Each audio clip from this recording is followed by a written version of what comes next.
This final video looks at sound, which is one of the 4 subheadings for question 2. There are 2 major forms of sound in films, diegetic and non-diegetic. Diegetic sound is sound coming from within the film itself. The characters can hear it as well as us, the audience. Examples of diegetic sound include dialogue, i.e. people in the scene talking, background noises such as traffic, and sound effects in general such as explosions, etc. Non-diegetic sound is sound added after the film has already been shot. This includes the film's music soundtrack, voiceovers, and any sound effects that didn't originally enter the microphone on the day of filming, or perhaps was too poor in quality to use. A good example of non-diegetic sound is something called Foley sound. Foley sound is the reproduction of everyday sound effects that are added to film, video, and other media in post-production to enhance audio quality. These reproduced sounds can be anything from the swishing of clothing and footsteps to squeaky doors and breaking glass. The best Foley art is so well integrated into a film that it goes unnoticed by the audience. Very much like editing, invisibility is the key. The name of the type of sound was named after a man called Jack Foley, who was one of the first sound technicians when sound was first included in films. Before the advent of sound, films were silent and dialogue was only in films through written word captions. The whole art of sound design in films are named in his honour to this day.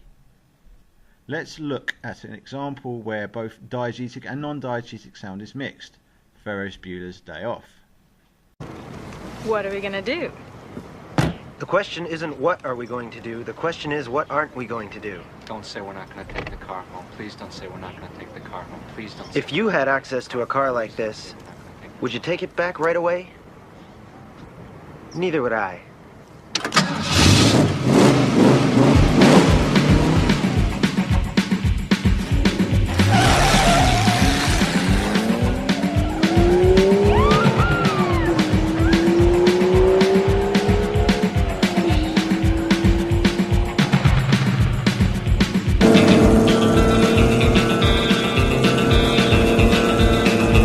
We know the music goes non-diegetic in the scene because there is no way the music would be that loud while they are driving.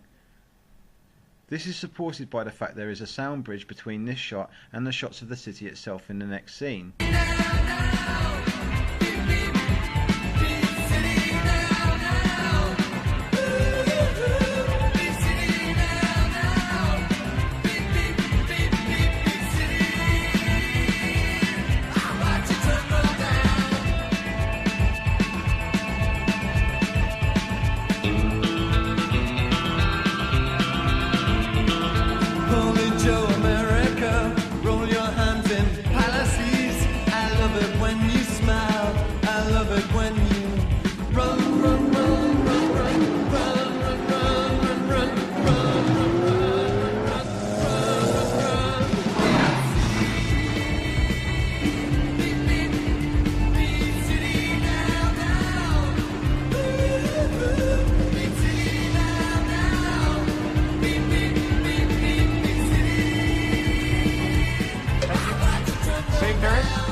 Save Ferris Bueller.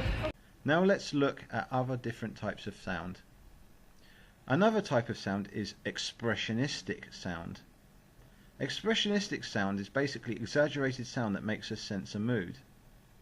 For instance, in this scene in Fear and Loathing.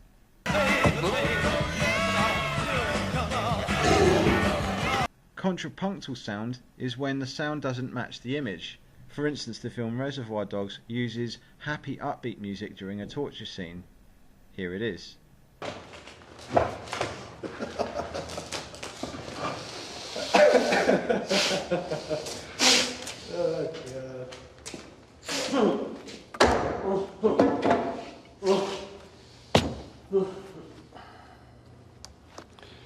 You ever listen to Kay Billy's Super Sounds of the 70s? It's my personal favorite.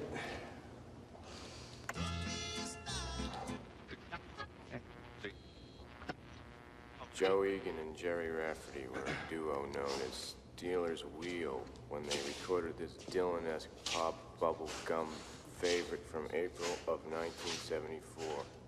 That reached up to number 5 as K-Billy Super Sounds of the 70s continues.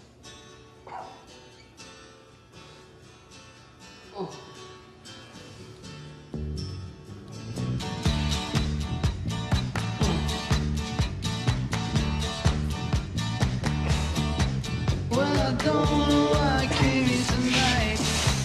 I got the feeling something ain't right.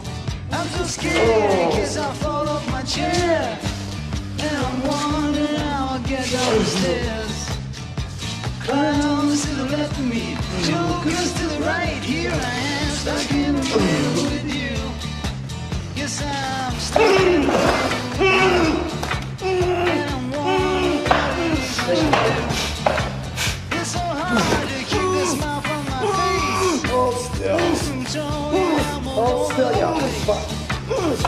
Clowns to the left of me, jokers to the right. Here I am, stuck in the middle with you. When you started out with nothing and you found that you're a separate man, and your family all come crawling, slap you on the back and say, Is that as good for you as it was for me? Hey, what's going on? You hear that?